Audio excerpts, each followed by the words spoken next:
There are people who work a ton and have a ton of money. There are people who barely work and have a ton of money. There are people who work a ton and have no money. And there are people who barely work and have no money. So if work doesn't equate to money, then what does?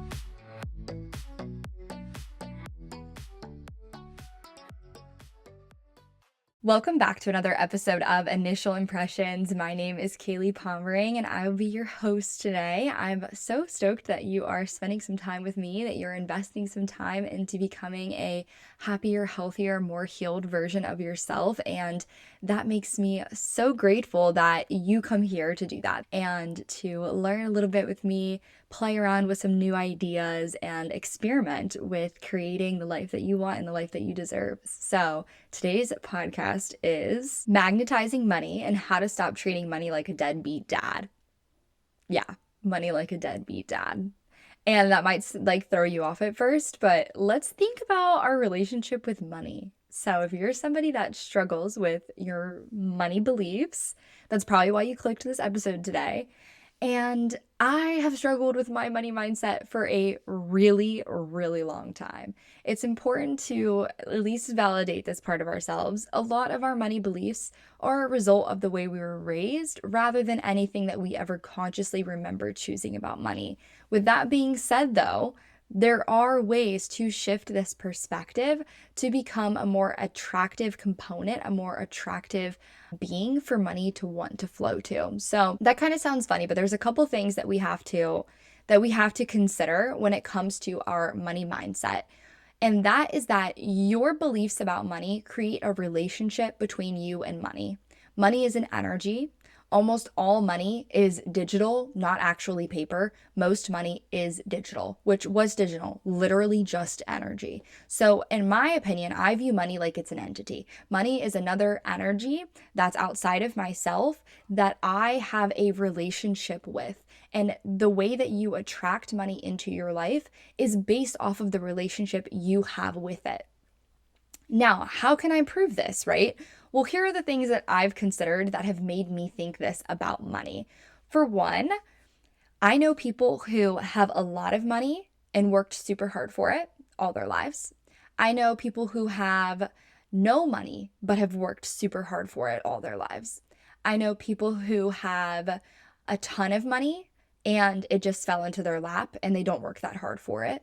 And I know a lot of people who have worked super, super hard and have no money. So with that being said, I'm like, what's the common denominator here? Because it's not the work output.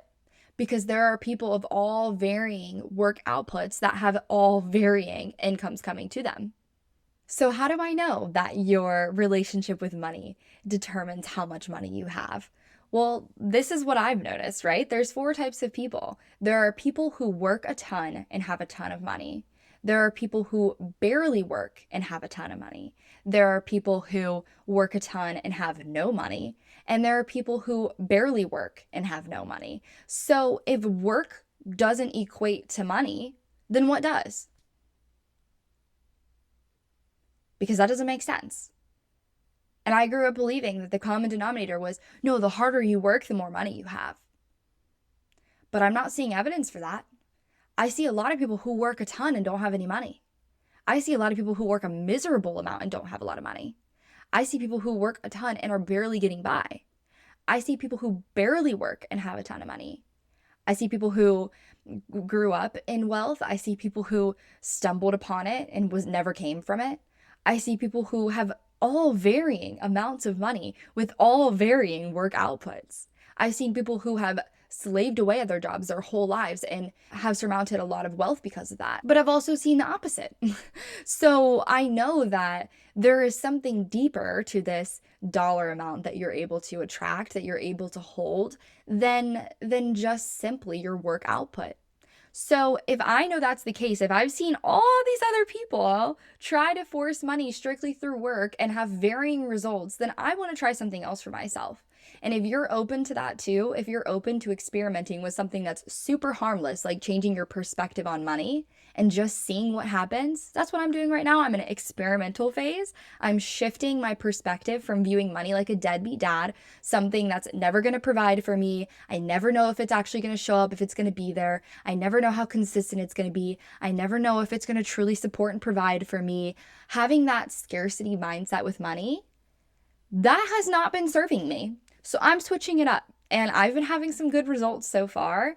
So if you're down to experiment with me, stay tuned for the rest of this episode, because I'm going to share how I've been shifting my perspective to looking at money like it's the guy I want at the bar. Like it's the guy that's super attractive to me, that walks in with the suit smelling like rich cologne, like the guy that is in its divine masculine energy. I am flipping the script. I am looking at money totally different than I ever have, because that old perspective, it wasn't getting me that far. And the new perspective has already been working a little magic in my life. So I've tried working on my money mindset for years and nothing was really sticking. I was struggling so much with this, like, I don't have enough. There's not enough to go around. Money doesn't want to be with me for some reason. Like, there were so many times that I needed money as a kid and didn't have it. I grew up in a lot of poverty during many points of my life, just not having enough. I mean, literally begging on the corner, not having enough, okay? So it really broke this trust that I had with money. But the thing is the reason I didn't have any money as a kid wasn't money's fault. And it also wasn't my fault. And once I realized that as an adult, I was like, okay, what was the common denominator there? And the way that money was coming into my life was directly correlated to the adults that I had around me.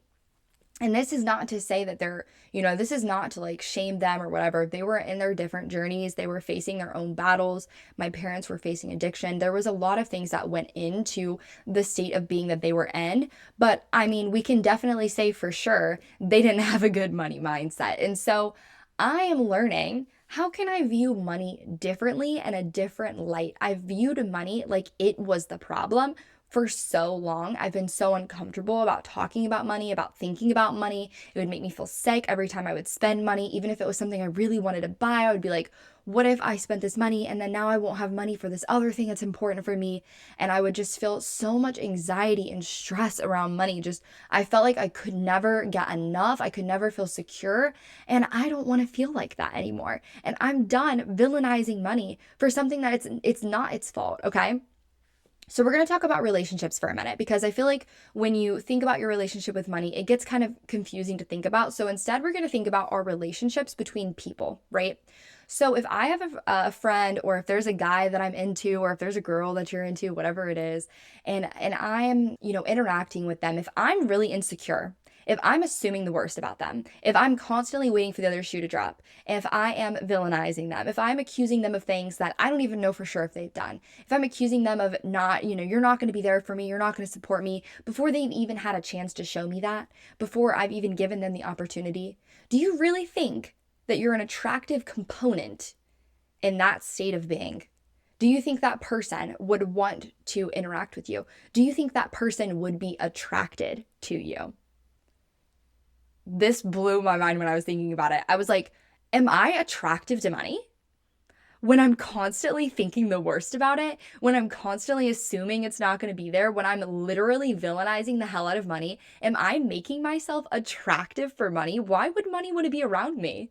Right? Like, if I'm treating a guy like that, if I'm villainizing him, assuming the worst, why would he want to engage with me? He'd go somewhere where he is, appreciated, respected, where he's given the benefit of the doubt, Guys wouldn't want to hang out with me, and I have that energy. I know, because I've experienced that. I've been in a low vibrational being where I, was so wounded from my childhood that I carried a lot of that victim mindset in a lot of my interactions. And I realized I was so scared that I would get hurt, that I was assuming everyone would hurt me before they had the opportunity to. And that meant me getting left a lot. And then that further validated that feeling that, like, oh yeah, like I am still the victim. And I had to break free of that and see, how is my energy affecting the way these other people show up or leave my life?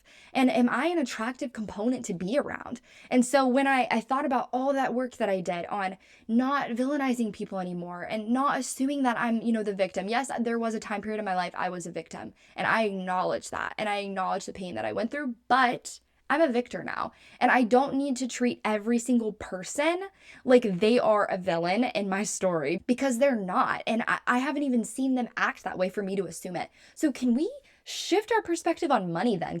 How do we make ourselves more attractive for money? Because treating money like a deadbeat dad is not attractive, and it's not attracting money to you. It's repelling it from you because money doesn't want to be around that low vibrational frequency. Nobody does. Why would money? Your man doesn't, your girlfriend doesn't, your friends don't. So why would money? So what do you do instead, right? So if you've been looking at money like, oh, there's not enough of you, you're never there for me, you don't support me, what if you leave me? What if I lose all of you? What if you abandon me? Woe is me. So how do we become more lighthearted? How do we become more playful? Okay, so how would you flirt with somebody that you're interested in? How would you get their attention?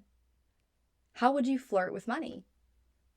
So I started practicing this. It felt a little bit awkward at first, felt a little bit weird, but I call them kind of like rampages of getting into alignment for myself, where I deliberately set aside time to think about a topic and try to work through my beliefs on it and create a better relationship with it. So I'll set aside some time for money and I'll say, okay, how do I want to view money now? How do I want to talk to money? I've been talking to money like a deadbeat dad. So how would I talk to money like the guy that I see out and about that is perfectly my type and exactly what I want? And I assume the best and I approach it with confidence. What do I say? So I started thinking about money this way and I started thinking, okay, well, money wants to play with me. Money loves to be around me. Money loves my good energy. Money loves how fun I am, how adventurous I am. Why wouldn't money want to buy this for me? Money loves seeing what I'm going to buy because money thinks that it's so interesting. Money thinks I'm so interesting. Money is so supportive. Money is so providing. Money loves to be there. Money loves to be in flow. Money loves to go through many hands. Money loves to just experience flowing through life with me. Money wants to see everything I want to buy. It thinks it's so interesting. Money loves to be around me. Money loves my energy. Money loves the way I appreciate it. Money loves the way that I'm grateful for it. Money loves the way that I expect it. Money loves the way I expect the best from it. Money loves how excited I am when I get it. Money loves when I spend it on things that really matter to me. Money loves when it sees me get so excited and happy about the things that I get to buy and the way that I get to support my friends. Money loves to hang out with me because money knows that I want to travel the world, and money knows that I want to spend it in all different cultures and all different places, and money wants to taste the world with me. So you see what I'm doing here? I've really shifted the perspective. And when you're thinking this way, you just felt lighter and lighter. And you're like, why wouldn't money want to be around me? Why wouldn't money be curious what I'm going to spend it on? Why wouldn't money want to be in this high frequency, high energetic place where you're just filled with gratitude, filled with expansion, filled with just joy and expectance and positivity and just overflowing with gratitude and appreciation for all that it can provide for you? When you look at money like a provider, when you look at money in this like divine masculine, because money is a masculine energy, if you look at it like the provider it is and you appreciate it, it flourishes and it is magnetized to you. And I like to tell myself money comes to me in the most interesting ways. Money loves to surprise me in the way it shows up in my life. Money doesn't want to be super predictable. Money wants to have fun. Money wants to come to me in exciting ways that surprise and delight me, ways that I would never see coming. And when I shift that perspective, all of a sudden I start getting money in these other ways that I'm not used to. I started getting bonuses that I'm not used to. I started getting gigs that I haven't gotten in a while. I started getting acknowledged and like supported, and the deposits in my bank account were getting a little bit bigger. And I'm like, okay, money is enjoying my energy. I am attractive to money because I am appreciative for money, because I expect the best out of money. And it feels that dynamic. And like, this might sound crazy to you. You're probably like, oh, but like money is not like an entity. Like money is not, XYZ. Well, okay. If you've been having negative beliefs about money, if you've been having limited beliefs about money, if you've been having fear around money, and you're with a lack of money, is it not worth it to try a different perspective? Is it not worth it to shift how you think about money? Because genuinely, what is it going to do to hurt you? to just spend a little time playing with this. It's not going to cause you any negativity in your life. Actually, for me, it's made it abundantly easier to think about money. When I used to get so much anxiety when I would think about like laying out my finances and budgeting, and now I'm like, no, it's okay. I can think about my budget. And that doesn't feel limiting at all because I think money wants to make sure I'm provided for here. And money wants to give me extra security there. And money knows this is important to me. And money wants to be here more. And I just, move it around and I think about where money wants to protect me the best, where money wants to provide for me the most. And now I'm like feeling so secure about money. I'm feeling so grateful for what it does for me. And I feel so light about money. And even though I have some debt I still need to pay off and I want to make a whole fucking lot more, I'm way less stressed about it and I'm feeling way more hopeful. And I realized like, oh my God, money, I was treating you so badly. Like I was thinking about you so poorly and it's not your fault. It's not your fault that I wasn't attractive to you, that I was villainizing you, that I wasn't making myself an attractive component for you to want to be around. That's on me. And now I get to shift that perspective. I get to shift the energy. I get to take back control and I get to stand in my confidence and my worthiness and my excitement and my adventure. And I expect the flow of money, the flow of funds, the flow of resources in my life. And I feel worthy and deserving of it. And so this is something that has helped me tremendously when it comes to thinking about money. And it's something that is so easy to practice. It feels awkward at first, but it's fun. Instead of looking at money like a deadbeat dad, let's flirt with the money, okay? Let's flirt with the money we want to receive. Let's be grateful. Let's look at money like this supportive provider that is so excited to be there for us, so excited to fuel every passion and dream that you've ever had.